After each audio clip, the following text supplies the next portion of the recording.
Okay, so what we're going to do now is start talking about graphing quadratic functions. Graphing quadratic functions. And we're going to do, it's going to be different than what you did last semester where you just graphed a basic quadratic function.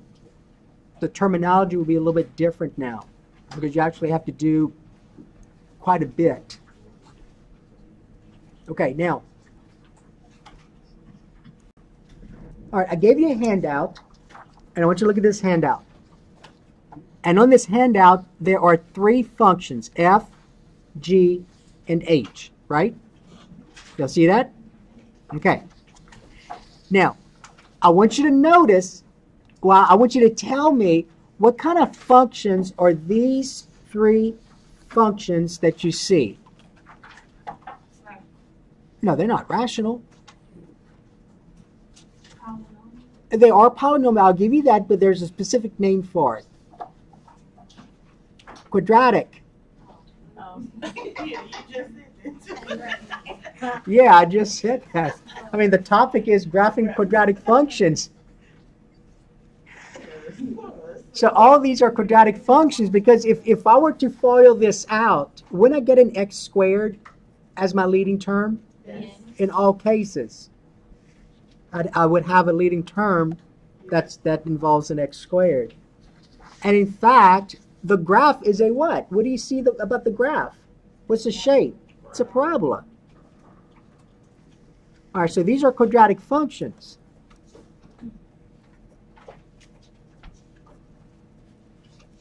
All right, now, normally, though, you don't see it like this. When you see it, it's written more like this. It's written more like f of x equal 3x squared minus 24x 16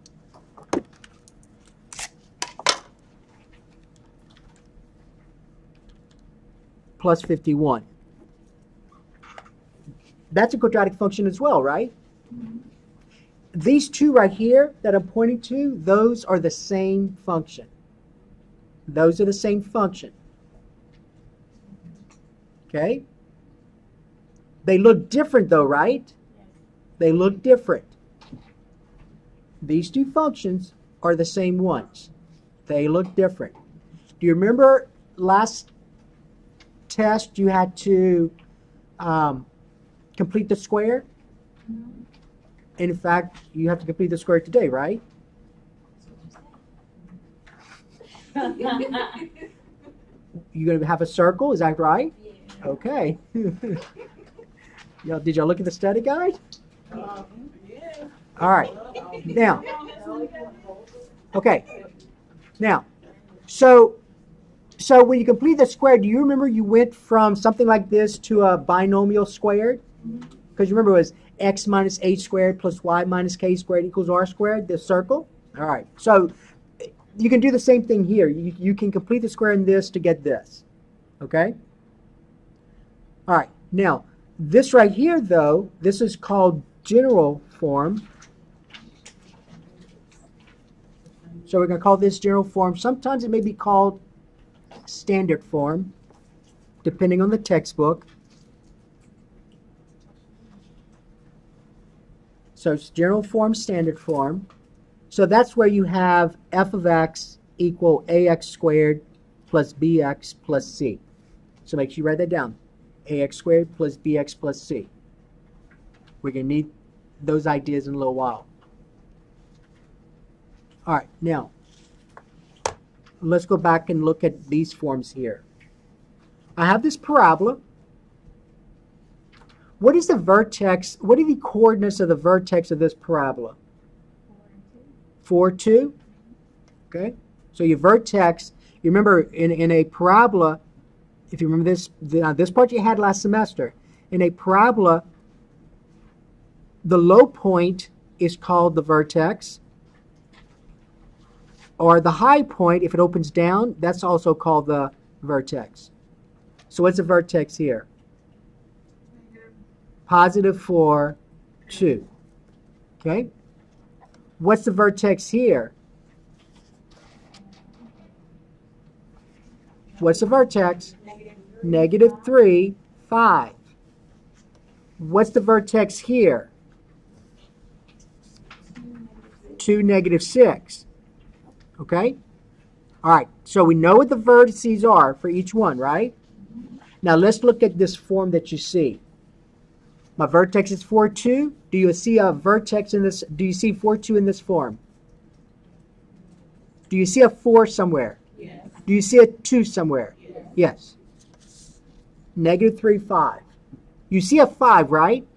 They may say, well, I don't see a negative 3, but I see a what?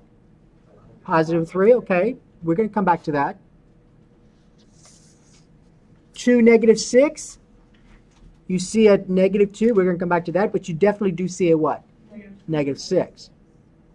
So the vertex, in a little while, you'll be able to read right away from here. If I go to this general form right here, can you look at this and tell me right away what the vertex is? Is there any way from here you could set a 4 and a 2? No. Okay? No. But you're going to learn that when it's written like this, you can tell me the vertex right away. This is called, remember how this form right here is called standard form, general form? This is called vertex form. So that's vertex form. All right, so let's talk about what vertex form looks like now. All right, listen carefully. So vertex form.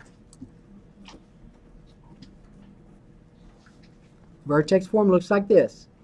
F of x equal a times x minus h squared plus k. A times x minus h squared plus k. Notice in parentheses it says x minus, right? It doesn't say x plus, it says what? X minus hk. It turns out, see that hk? If you look at this plus 2 right here, you see a 2, right? If you look at this plus 5 right here, you see a what? A 5. If you see this negative 6, you see this negative 6, right? So this number that's on the outside, that's what coordinate of your vertex? The y coordinate. With regards to this, that's like k. So your vertex is just h comma k. That's your vertex. So your vertex is h comma k.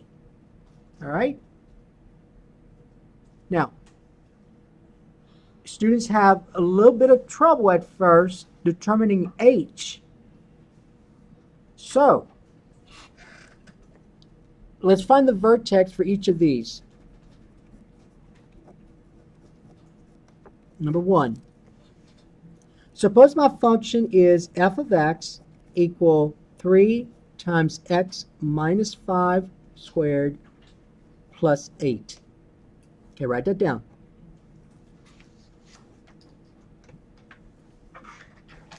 First of all, is this in vertex form?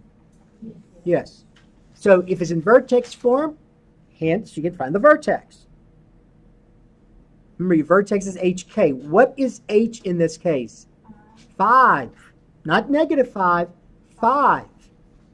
Because remember, vertex form says x minus h. And you see it. X minus h. What's h? 5. And what's k? 8. So your vertex is 5, 8. Number 2. Suppose g of x was negative 2 times x plus 6 squared plus 5. So negative 2 times x plus 6 squared plus 5.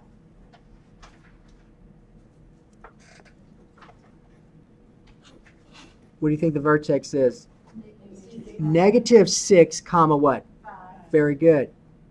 Because remember, vertex form says x minus h. So if I have x plus 6, you learned a long time ago that I can rewrite x plus 6 as x minus a what? X minus a what? Negative 6. Good. And so this is your h. Okay? So be careful when it says x plus a number. So in your mind, you got to remember, well, it doesn't say x plus h. It says what? X minus h. So x plus 6 is x minus a negative 6. So h is negative 6. Okay, number 3. K of x is 5 times x plus 7 squared minus 2. 5 times x plus 7 squared minus 2. What's your vertex this time? Negative 7, negative 2. All right, good. So I think we kind of know now how to find the vertex. Okay, so that's one important thing you have to do is find the vertex if it's in vertex form. Okay, so we're talking about vertex form right now. Okay? Now let's go back to this graph. Do you remember on test 2,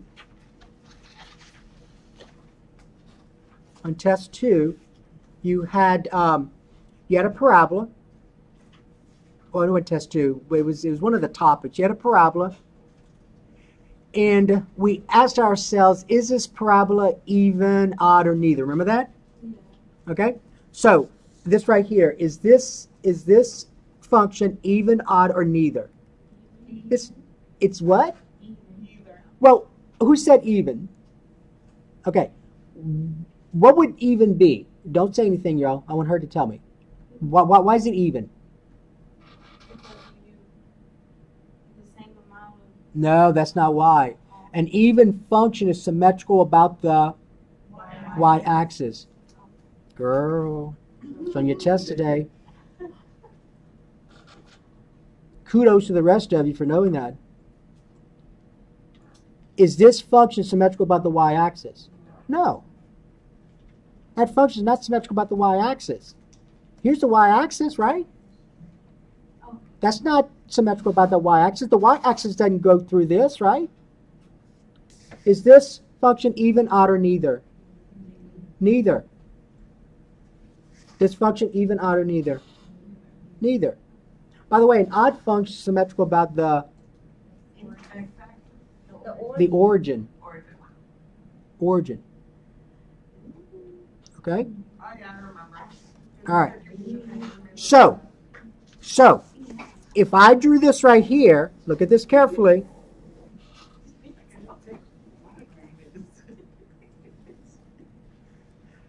Now, some of what we're doing today is a review for your test. If I drew this right here, is this function symmetrical about, is this function even, odd, or neither? Even. It's even. Because if I take this part reflected about the y-axis, I get that part. So it is symmetrical about the y-axis, right? So she was talking about distance. It is true that this distance same as that distance same as that distance, but it has to be around the y-axis. In fact, okay, now listen carefully. This is where we're going now. This y-axis goes through the vertex, right? And it divides the parabola into 2 equal parts, let's say. So I can take this part reflected about this y-axis, I'll get that part. Okay? So there's something called axis of symmetry. The axis of symmetry. So the axis of symmetry is a line that divides the parabola into 2 equal parts. Okay? But notice, I want you to notice something. Whenever you think about a vertical line, this is a vertical line. Whenever you think about that vertical line that goes through this parabola, what point of the parabola does it go through? The vertex. The vertex. All right, so let's go back to this handout. I don't have any rules. I've got the rulers, but you can just do the best you can with drawing this. So every parabola has an axis of symmetry. So if I look at this, at the axis of symmetry here, and when we draw the axis of symmetry, we draw a dotted line. So the axis of symmetry is this right here. You see what I'm doing? Notice it always goes through the what? Vertex. Y'all see that? All right. The axis symmetry for this one goes through the vertex, right? Just like this. Y'all agree? The axis symmetry here goes through the vertex. All right, any question at this point? So if I take this part of the parabola reflected about that axis of symmetry, I get this part. Okay? All right, now notice the axis of symmetry is what kind of line? Vertical. Vertical line. So we got to name it. So we got to name these vertical lines. You got to remember something we've talked about in here in a previous course. How do you name a vertical line? What's the equation? What does that look like? No. You're thinking of slope. What is the equation of a vertical line? Y equals the horizontal line. Okay, well, there's only one other choice, right? X equal.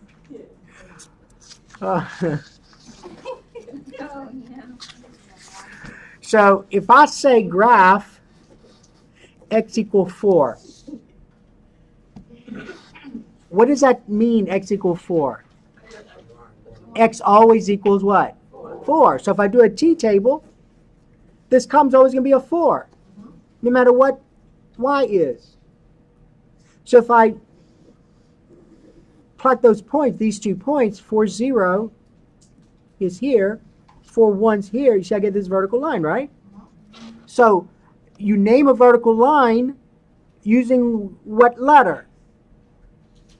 X. And this 4 that you see here is just where does it cross the x-axis. Now let's go back over here now.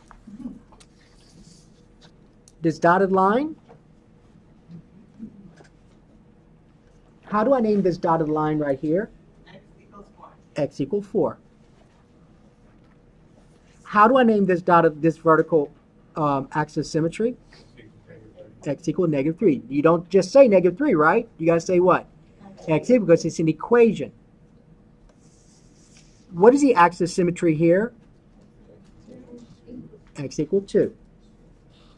So do y'all agree now that the axis symmetry is x equal whatever the x coordinate of the vertex is? Yes. Okay, so let's go back to this.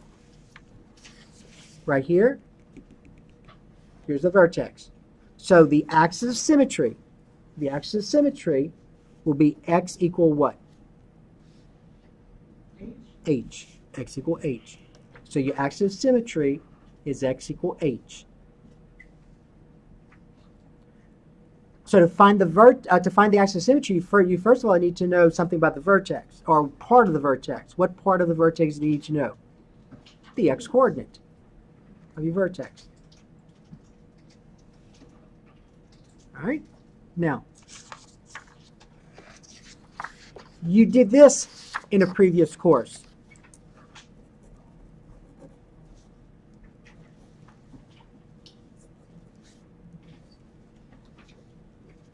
All right, in a previous course. If I use a t-table on both of those,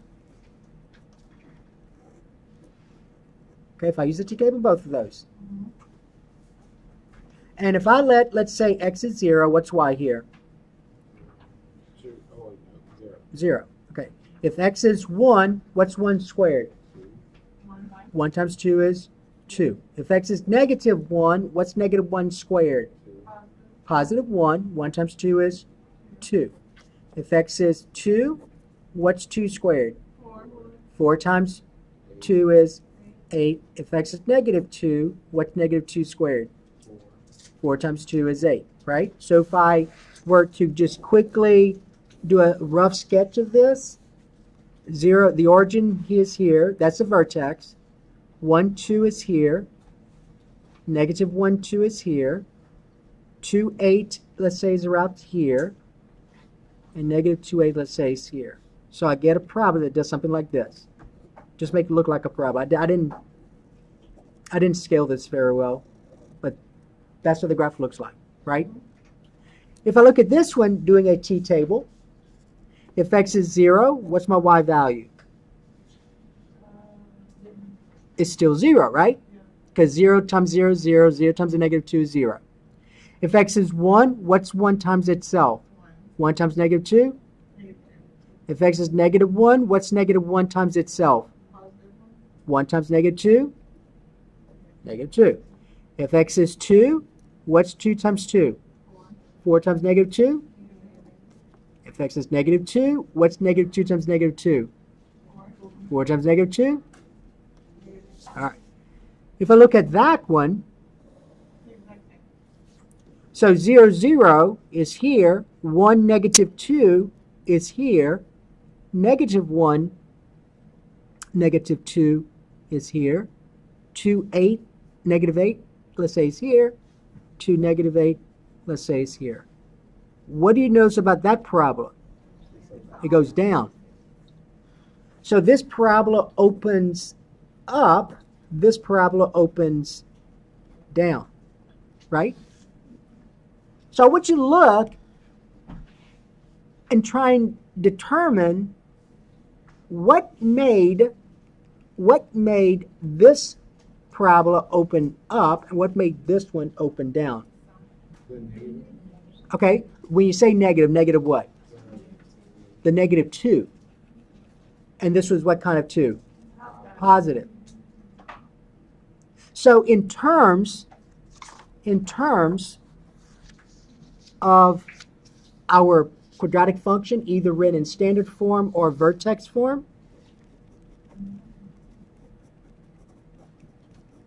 okay, I want you to look at both of those. What letter will determine whether a parabola opens up or down based on what we just talked about? What letter? A. A, thank you. A. A. It's whatever the coefficient of x squared is. So A determines if a parabola opens up or down. Because y'all agree that this right here is A, and this is also what? A. A is the coefficient of x squared.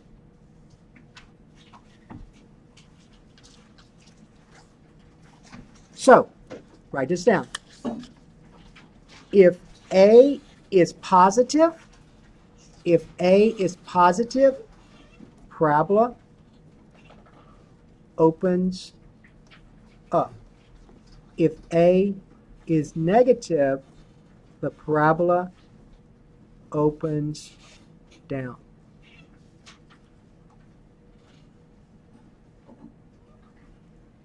Okay? All right. All of these ideas are going to be needed to graph these functions.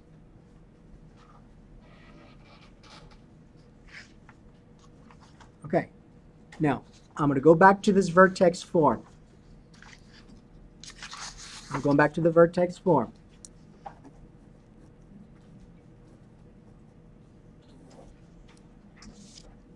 F of x equal A times x minus h squared plus k.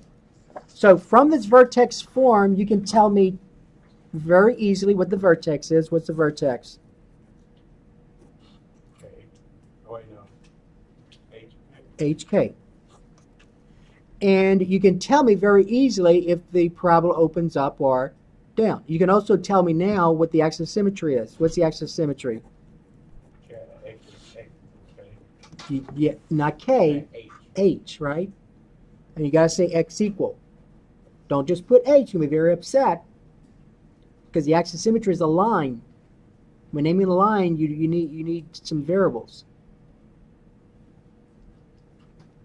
And then if A is positive, remember A is positive means A is greater than 0. If A is positive, parabola opens what? Up.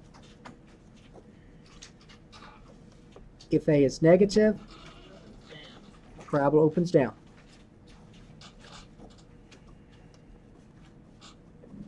Okay?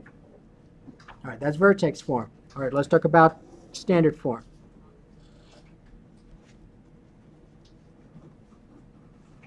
So standard form is this: f of x equal ax squared plus bx plus c.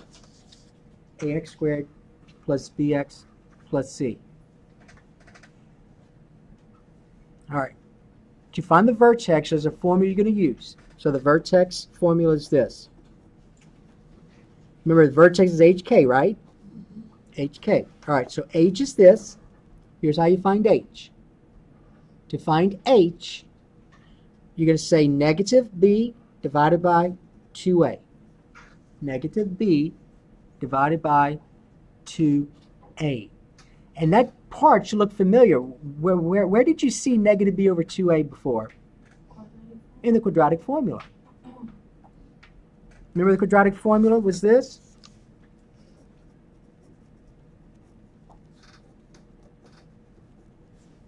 Negative b plus or minus the square root of b squared minus 4ac all over what? 2a? Well, that is the x-coordinate of your vertex. That's what that is. That's the x-coordinate of your vertex. If you were to graph it. Now, listen carefully. Once you find what the x-coordinate is, to find y, you just plug it back into your function. So k would be f of h. So k is f of h. All right. So let's do a few problems finding the vertex. So remember a while ago, if I can find it. Okay, a while ago, I told you to find the vertexes of each of these. This was easy because the quadratic function was written in what form? Vertex form. Okay? All right, so let's do these. Let's do these. So let's find the vertex of these. Okay, number one. Suppose f of x is negative 2x squared plus 8x minus 5. Negative 2x squared plus 8x minus 5. Now that's not vertex form, that's standard form. So then you got to remember, all right, so I cannot easily find the vertex of this one, but I do know there's a formula for it. So to find the vertex, which we know is hk, h, just think of your quadratic formula, it's just negative b over what? 2a. So h is negative b over 2a. So what I would do first, just like you did when you had to solve quadratic equations, tell me what a is. What's a? Negative 2. Tell me what b is. 8. And c. Although to find the x-coordinate, c is not needed. So this says I take the opposite of b. What's the opposite of b? Negative 8. Divided by 2 times a, what's a? So that's negative 8 divided by negative 4, which is what? 2. So you found the x-coordinate of your vertex. So far my vertex is going to be 2 comma something, right? All right. Once you find the x-coordinate, remember when I did a t-table? When I did the t-table earlier, if I chose negative 1, what do I do to find the y-coordinate? You plugged it back where we saw the variable x. You went back to your function, right? Okay, same idea here. So I found the x-coordinate. How do I find the y-coordinate? Wherever you see the variable x, what do you plug in? 2. So k would be f of 2. So then you're going to say negative 2 times 2 squared plus 8 times 2 minus 5. What's 2 squared? 4 times negative 2? What's 2 times 2? 8 times 2, yeah. 16 minus 5. So that's 8 minus 5, which is 3. So you found your vertex. What's the vertex? 2, 3. Now, I'm going to ask you some other things here. What's the axis symmetry?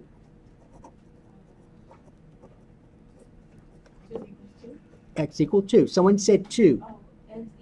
X equal 2. Does the parabola open up or down? Why does it open down?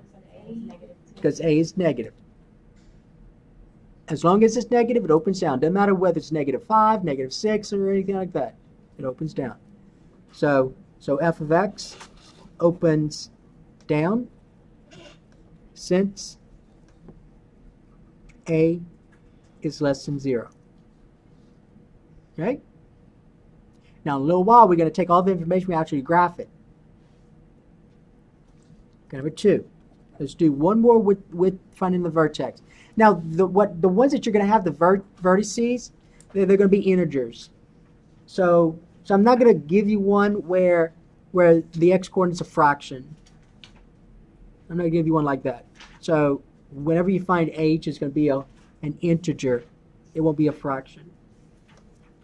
So let's look at this. Suppose g of x is, let's say, 3x squared plus 9x, oops, let's make it 12x. 12x minus 2. So 3x squared plus 12x minus 2. So you want to find the vertex. Remember, vertex is hk. This is standard form, not vertex form, so how do you find h? Negative b over 2a. So let's find out what a is. What's a over here? 3. And what's b? 12. So that's all I needed to know to find the x coordinate. So what's the opposite of 12? Divided by 2 times 3. So that's negative 12 divided by 6, which is negative 2. So far my vertex is going to have x coordinate negative 2. And now you know your axis symmetry, by the way. What's the axis symmetry?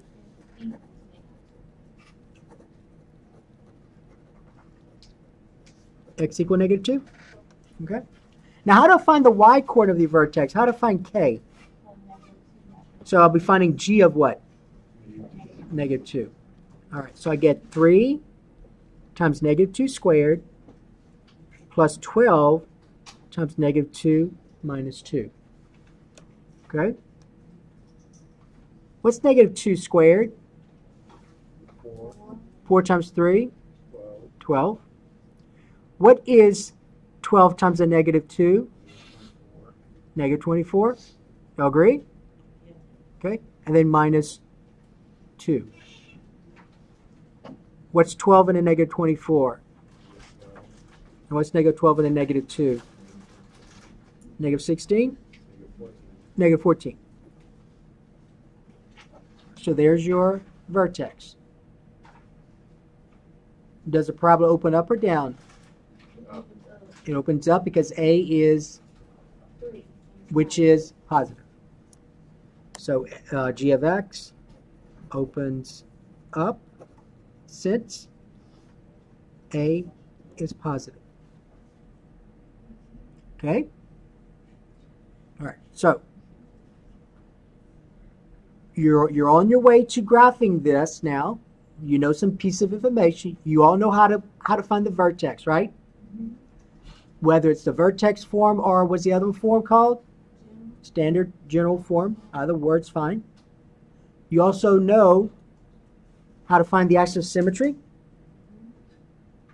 And you also know whether the parabola opens up or down. Right? Okay. All right. Now, one of the things you have to be able to do, and in the previous tests and semesters, was to graph a line, or given a graph, you also had to determine the intercepts. A quadratic function will always have, I want you to notice something. You see those three that I gave you earlier? If this thing, remember, it just keeps on going, right? So here's a question I'm going to ask you. Based on these three parabolas, will a quadratic function always have X-intercepts? No. This one did not. Let's see that? These did. This one did not. Here's the other question. Will all quadratic functions have Y-intercepts? The answer is yes. Yes. Okay? Because at some point it is going to cross the y-axis. At some point it's going to cross the y-axis. At some point it's going to cross the y-axis. And then I want you to notice something as well. Watch. See this right here? And I want you to remember something we talked about in this course and a previous course. To find the y-intercept, you let x be 0. This is 0. This is 0. Your y-intercept is c. Whatever c is, that's your y-intercept. So 0 plus 0 and a negative 2 is a what? Negative 2. What's a y-intercept here? Negative 5. 0 plus 0 and a negative 5 is a negative 5. So every quadratic function will have a what? A y-intercept. So let's talk about finding y-intercept. Y-intercept is always going to be the last. When it's written, so her question is, if you go back to the standard form right here, the y-intercept, remember, we're talking about standard form, not vertex form. But vertex form, this is still quadratic, right? Yes. So you're still going to have a y-intercept. But if it's in standard form, it's easy to find it. Because it's c. Because when I let x be 0 here, that's 0. When I let x be 0 here, that's 0. The only thing left is what? C. If it's in vertex form, you actually have to do some work. And we'll do that. I'll show you how to do that. All right. But the point being that every quadratic function will have which intercept? A y. It may not have an x. All right. So let's talk about how to find the y-intercept.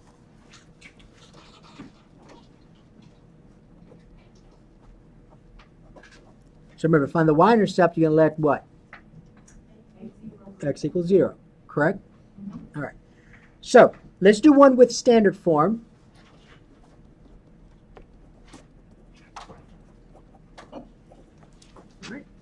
And all it knows is the y-intercept. I'm not going to ask you the vertex here because the x-coordinate is going to be a fraction. And I don't want to have to deal with that. Just find the y-intercept. Find a y-intercept, let x be 0. So this is 0, this is 0. What are you left with?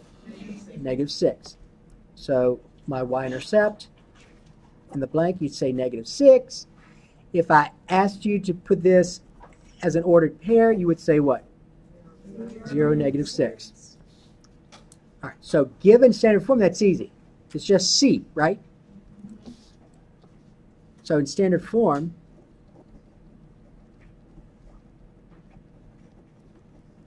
then your y-intercept is just c.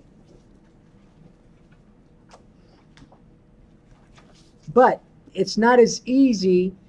You can't look at the vertex form and look at any particular number and say that's the y-intercept.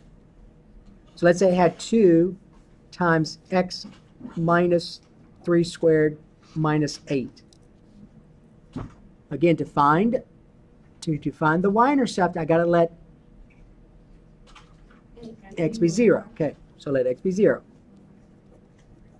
Now here you have to do some work. So first of all, the only x I see is here, right? So I get 2 times 0 minus 3 squared minus 8. Y'all agree? What's 0 minus 3? What's negative 3 squared? 9. So y'all agree that's 2 times 9 minus 8? What's 2 times 9? And what's 18 minus 8? 10. So my y-intercept, the parabola will cross the y-axis where? at 10. Let's see how to find the y-intercept in both cases. Right? Okay.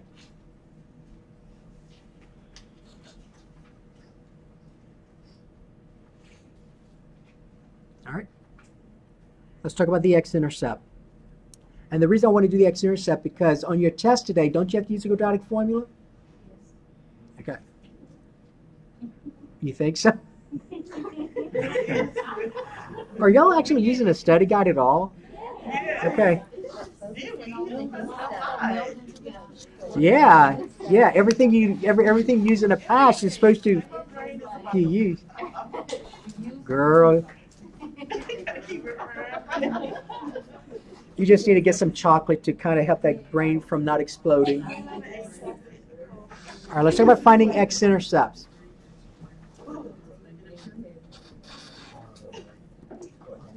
All right. Now, we're going to do, okay, find X-intercepts. All right, let's suppose my function was this. Let's do number 1.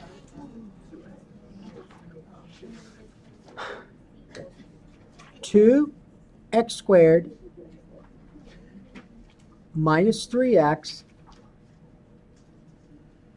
minus 6. 2x squared minus 3x minus 6. Okay. All right. Now,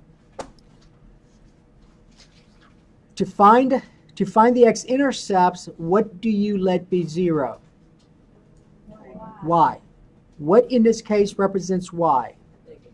F of x represents y.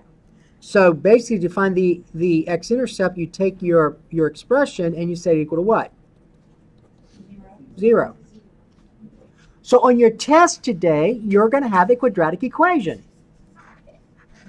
How would you solve this quadratic equation? It's not factorable, so what are you going to do?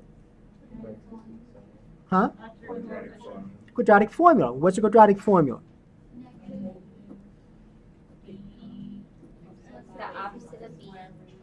Oh, Lord, y'all are quick with this.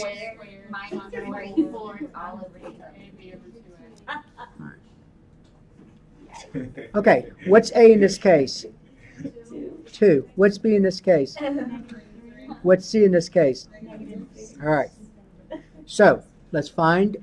So we're solving this equation, which in essence you are finding the x-intercepts. That's what you're finding now. So x equal the opposite of b. What's the opposite of b? 3. Plus or minus the square root of b squared. Negative 3 squared minus 4 times a times c all over 2a. See, most of what we did today involved a review for your test today. Because remember, everything you learned is needed for what we could do next. So what you did next was you kind of simplified the radicand, which is a discriminant. Remember that? Yeah. What's negative 3 squared? So I get 3 plus or minus the square root of 9. Okay, negative 4 times 2 times the negative 6. Positive 48. All divided by 4. Then you said 3 plus or minus the square root of 57. Is that right? Over 4. All right, so that's where we're at, right? So that's what you would. Now, on your test today, you are going to have to simplify the radical, but square root of 57 is divisible by 3, right?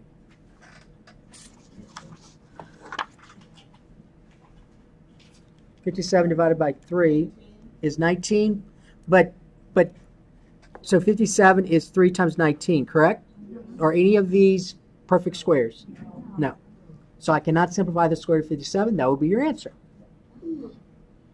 But that will be your answer today, right? Yeah. For graphing, though, you're going to estimate these x-intercepts. So take your calculator out. So we're going to estimate the x-intercepts because they're not nice integers. You remember a while back we talked about rational and irrational? Are your solutions here rational or irrational? Irrational because of the square root of 57. Okay, so here's how you do this. So your X-intercepts, we're going to approximate. And let's just approximate the nearest tenth. Nearest tenth. All right, now here's how you do this in your calculator. You're going to say 3 plus, and I'm going to say square root of 57. So remember, the square root button is right above that x squared button. You'll see it? To get to it, you press second. So second square root, see what it looks like? What goes inside that parentheses? 57. All right, now listen carefully. Here's the way I do it. That's the numerator, right? So I'm just going to press enter, press equal. So I found my numerator. Just leave it as it is. Don't write it down, just leave it as it is. But then I got to divide by what? 4. Press equal. And what is one of my x-intercepts? Approximately 2.6. So there's one of them. Okay. There's one of them. 3 plus square root second x squared 57 equal, then divide by 4 equal 2.6. All right, now let's do the other one. Except instead of saying 3 plus, you're going to say 3 what? Minus. So 3 minus, subtract, square root of 57, so second square root, 57, that's your numerator, press equal, that's your numerator. Then divide by 4, press equal, and you get that other x-intercept to be negative 1.1. Yes. Okay. All right. That's going to be important when we graph these. So that's how you find your x-intercept. To find the x-intercept, you're going to do the same way you solve a quadratic equation today on your test. So let's do one more like this, and then we're going to do the vertex form. So let's suppose this time my function was this. And all I want to do is find the intercepts. And remember, do all quadratic functions have intercepts? I'm sorry, x-intercepts. No. But I'm going to, for what we do right now, make sure it does have x-intercepts. So let's suppose this time we have negative 3x squared, and I'm hoping this thing works, minus 8x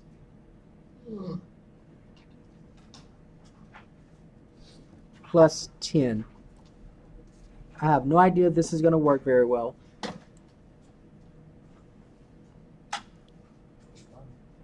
Okay.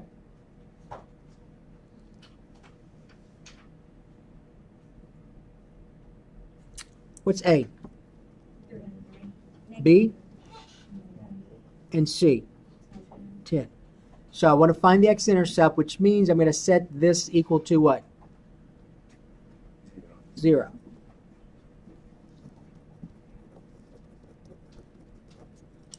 All right. And then I got to solve this quadratic equation. How do you solve this quadratic equation? Quadratic formula. So x equal the opposite of b. What's the opposite of b?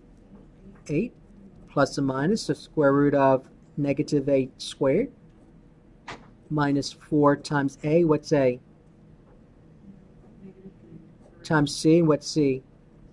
10. All divided by 2 times negative 3.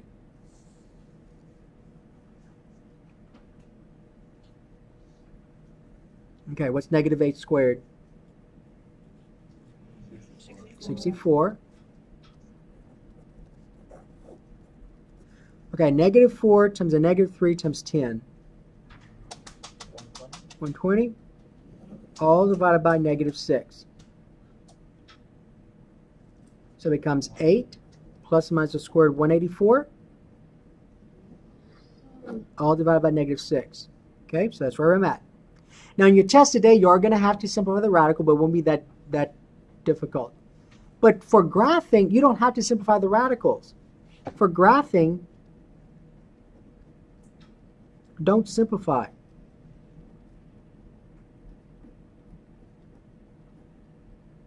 Just use your calculator. You're approximating your X-intercepts.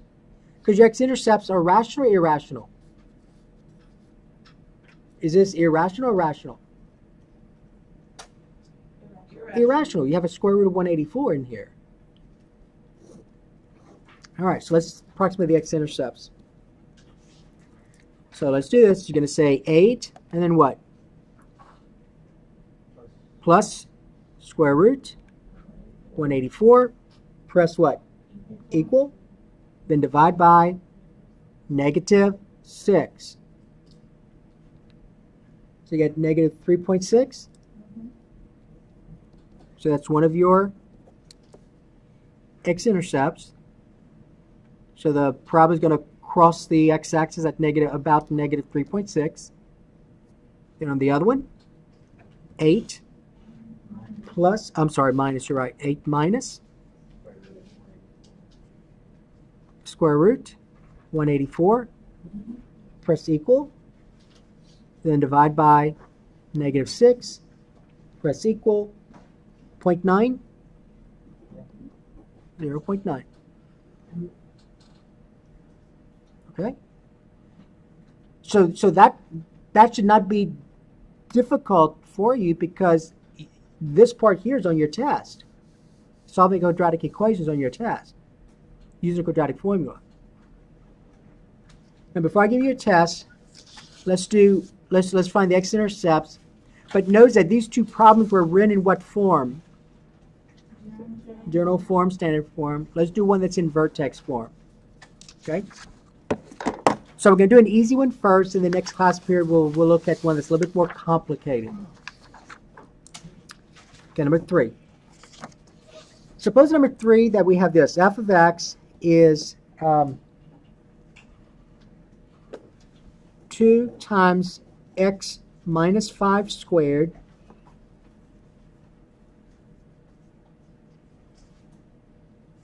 minus 8. Okay? So 2 times x minus 5 squared minus 8.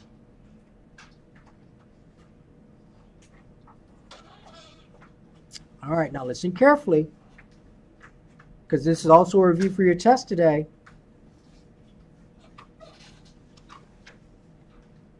How do you find the Y-intercept? I'm sorry, X-intercept. We're looking at X-intercept. How do you find the X-intercept? At y equals 0. So you guys said this function here equal to what? 0.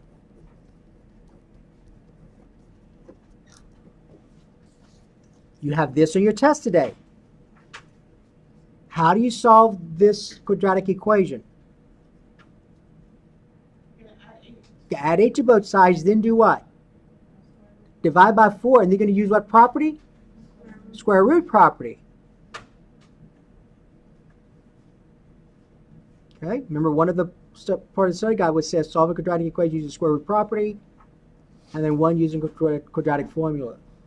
So to use the square root property, you got to get that x minus 2 squared by, x minus 5 squared by itself. So you got to bring the 8 over. Now I'm going to ask you this: can I distribute? No. No, because this is being squared. So you got to do what first? No, divide by 2. Now don't follow this out because you can use the what property now? Square root property. So that's where you say this and do what else? Plus or minus. Plus or minus. And so the square and the square root undo each other. So you get x minus 5 equals plus or minus, Square root of 4. which is 2. Now this time are your solutions rational or irrational? Rational. So that's where you split it apart. Remember that? You say x minus 5 equals 2. X minus 5 equals a negative 2. So in this case, did I have to approximate my x-intercepts? No, because I'm going to get my exact numbers. So add 5. So what's one of my x-intercepts? 7. And the other one is? No. 3. Oh my God. You gotta say girl. All right? Yes. For the last one, the quadratic, that 8 plus or minus square root of 184 over 1950, What about it? would you make that 4? No. Since we're graphing, I don't want you to simplify this because you could simplify wrong. Just use your calculator. Right, but if we weren't graphing, Okay, well, we got to see if the square root of 184. So he's asking on the test today, how would you simplify the square root of 184 if you could? All right, 184, right? So look at your perfect squares. What's the smallest perfect square besides 1? What's the next one? 4. Does 4 go to 184? 184 divided by 4 equals, it does, right? So I would say that's going to be the square root of 4 times 46, right? Square root of 4 is 2, so that's 2 square root of 46. But then you got to ask yourself, can I do anything with 46? Well, 46, but 2 is not a perfect square. Is there a perfect square that goes into 46 besides 1? No. So you're done. So then you go here and you say 8 plus or minus 2 square root of 46 over negative 6. All right. So on your test, if you can simplify, simplify. So you'll get most of your points. But if you leave it like this, if this is 10 points, I'll give you 9 out of 10. because you wouldn't make the 8 of 4 as a negative 6 at 3. Well, you got to hold on. We're not done yet. If this is worth 10 points, you would get 9 out of 10. Because why? Because we have to simplify. Because I can look at these 3 things and they're all divisible by 2. So what I want you to give me is 4 plus or minus square root of 46 over negative 3. That will give you your full 10 points. Remember all that? For the square root one, would you, the next one, the square root property, would you add 5 and make it x equals 5 plus minus 5? No, that because wait, what do you mean by adding? You're talking about adding 5 here? Yeah. But we did. Oh no. Well, you could say this. You could say x minus 5 equals plus or minus 2. What he wants to do is add 5 like this. All right, that's fine, but most students mess this thing up. They say plus or minus 7. You don't know because that's a plus. That's plus 5. That's a positive 5 plus 2 and a positive 5 minus 2. So if you would have said plus or minus 7, then I would not do it that way. Although it is mathematically correct, you're not looking at it properly. Okay? So don't say plus or minus 7 if you do this. That's why I always told you split it up. Because more times than not, most students mess this thing up right here. This is not plus or minus 7. That's incorrect. Yeah, x equals 5 plus minus 2. X equals 5. X minus 5 equals 2. X minus 5 equals negative 2. And you solve the equations. Okay? All right, so next class period, we're going to graph these now. So you have all the values you need to graph. And in your final, they always have one to graph. So we're going to look at that next class period. All right.